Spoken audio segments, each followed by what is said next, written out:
Welcome back again to Rinka's Kitchen. I have another family favorite recipe that I'd like to share with you. It is called Hungarian chocolate cake Csokoládétorta.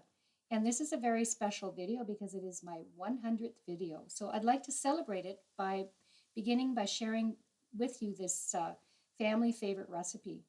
So what I would do is I would start mixing my wet ingredients in a large mixing bowl using an electric hand mixer, and I beat eggs, butter, sugar, and vanilla together until it has a creamy texture to it. So that's what I'm going to do now, and I've got this large bowl here. And what I'm going to do is I'm going to add my butter first, and I've softened the butter to room temperature. So you want to make sure that you do that. So this is about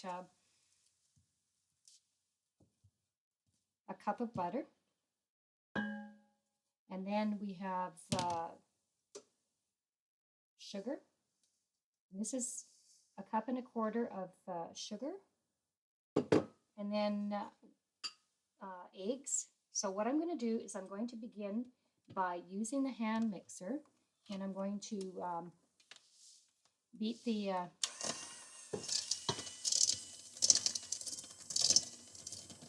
mix the butter and the sugar together. So let's get this going first. At medium speed, beginning with that, and then just bring the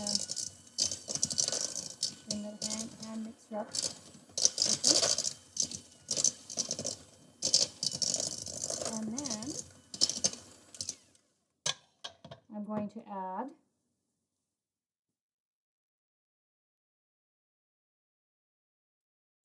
three whole eggs, and I've used brown eggs today, and a bit of vanilla.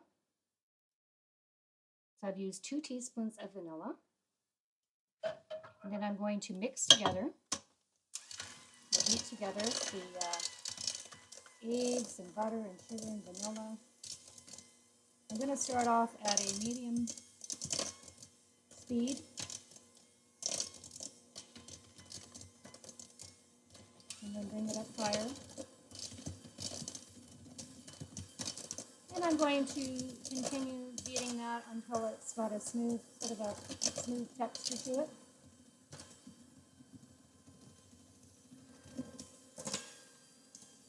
I'll show you what that looks like.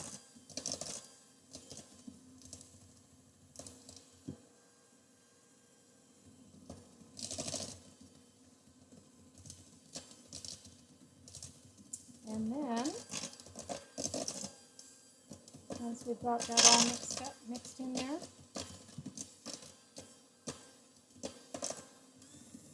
bring it up a bit higher speed.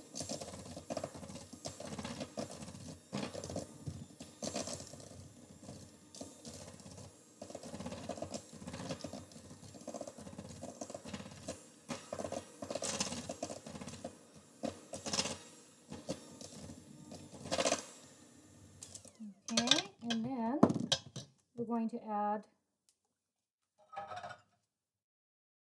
the milk. And this is 1 cup of milk. And I've got 1 cup of buttermilk. And I'm using the 1% buttermilk. You can actually get this, so it just kind of gives it a little bit of low fat. And then start it off at a low speed. Mix together all these ingredients at a medium speed, so not splashing things around. And this is a cake that my mother would bake for us for our birthday. This is a favorite cake that she baked for us for our birthday. Very common cake, and my grandmother would bake this for family.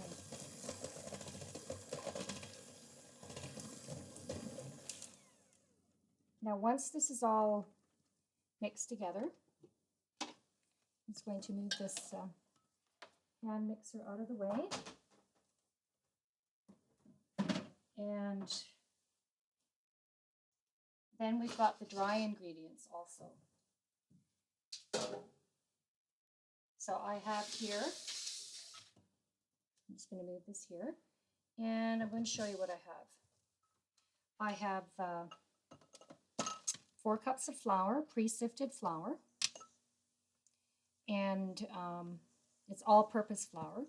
So you can use this for cookies and breads and cakes. So I bought the all-purpose flour, white flour. And then what I'm going to do is I'm going to add my salt and baking powder and the cocoa, the unsweetened baking cocoa. And then I'm going to stir that together.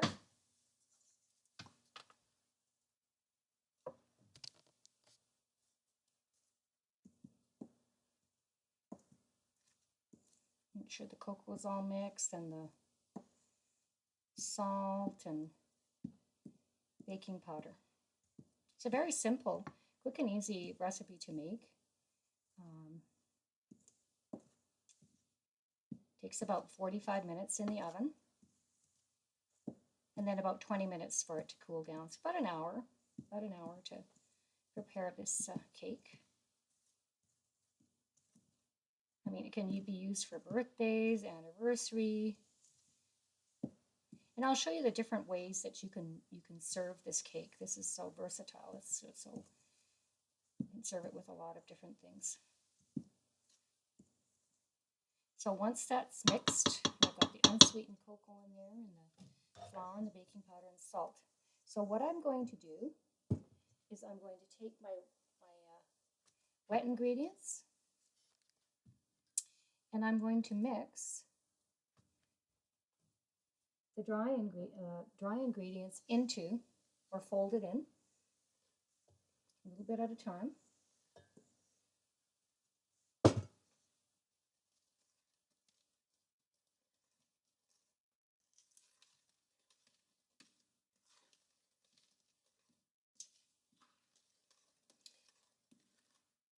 And if the batter gets too thick, then what I do, I mentioned it in my recipe that you can add 1 to 3 tablespoons of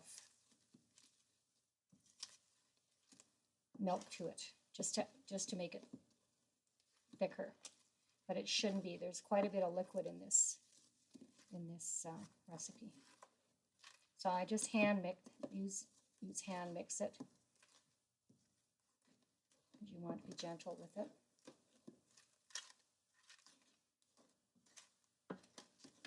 And then I'm going to add some more, probably all of it, so half and half, like so, and then stir it in.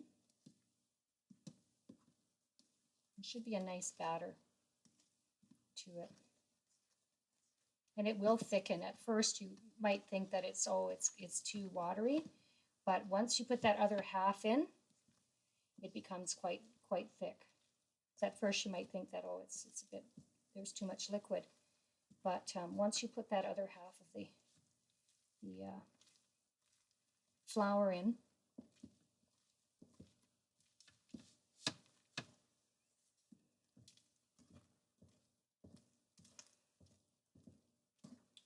and I'm going to be taking some of this over. Once I bake it, I'm going to take it over to my mom and dad's house. Get a sample of it too. I phoned my mother this morning, and I was checking over the ingredients because I'm going to go to visit her. We always sit together and we write down the recipes together, and then we talk about it. And then I phone her just before my filming of my video, just to make sure and make sure that I've got everything in order. And then she sometimes gives me some more tips. So she's kind of like my coach, and we kind of do this together. And of course, she's been quite impressed by how I've been preparing these recipes. She's very proud that I've been doing these recipes for our family. And she's kind of excited because this is our 100th video. So it is a very special occasion. Now that I've got this all, and I can smell the chocolate. It is just amazing. So I'm going to go get my pan, and I'm going to show you what I'm going to use. For it, I'm going to use this one. And what I'm going to do is I'm going to grease the pan, and I'm going to use this butter thing, thing from the butter. It's got lots of butter on it. You know, when I took the butter out of the, my mom used to do this and use it to grease the pan. You know, the wrapping from the butter, and it's got leftover butter on the sides of it, so my mother would use that. Nothing would go to waste. Nothing goes to waste. Just a little tip. I saw my mother doing this all the time. I'm going to grease it really well. And it's one of these pans where that you can take, it snaps off at the side, and then it's easy to remove. So it's really important to remember to leave it in the pan for about 20 minutes to let it cool down, and then release the little lock there on there, and then take it out, and then remove it, and then put it on your pedestal cake plate.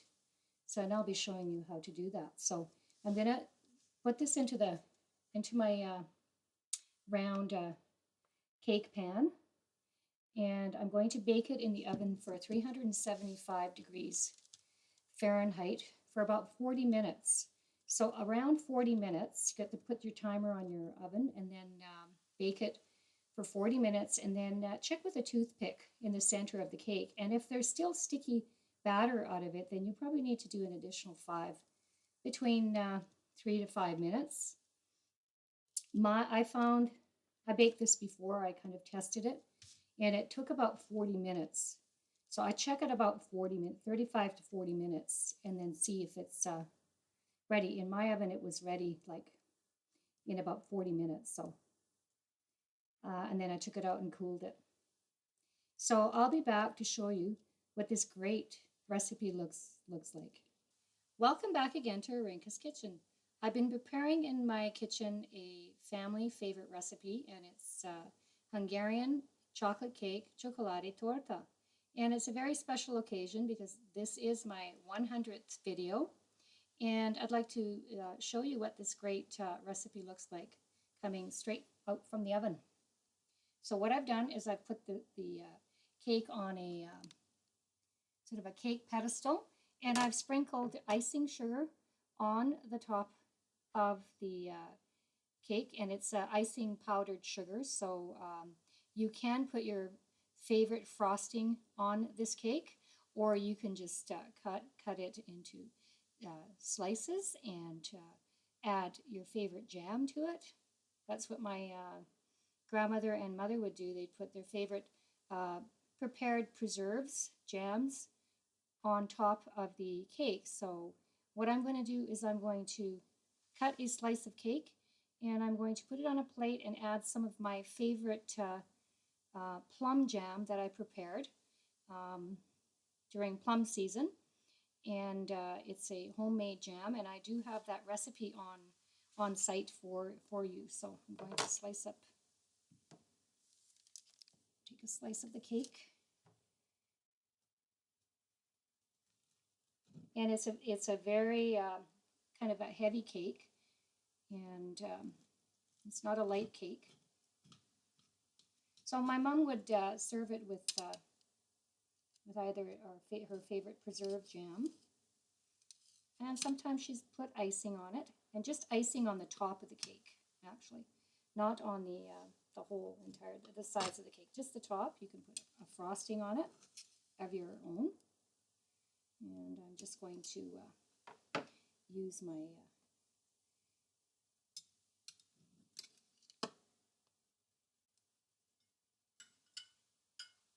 and I will show you what this looks like on a plate.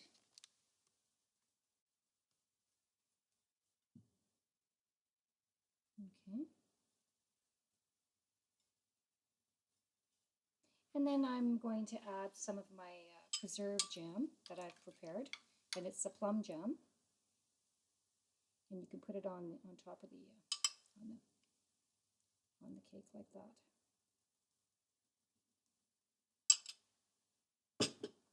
Now I've cut a fairly thick slice. I'm giving some to my husband. He's looking forward to having a piece of this cake. So you can add whipped cream to it. You can add any preserved jam, apricot jam, peach jam, raspberry, strawberry, whipped cream, ice cream. So whatever you want to do with this, but it is quite a rich cake. So if you don't want to add the frosting to it, and just add your favorite preserve jam, or just store-bought jam is fine. And so this is what my preserve looks like. It's the Hungarian plum jam recipe. So it is on my website. It's a great recipe that I have, and this jam lasts for a long time.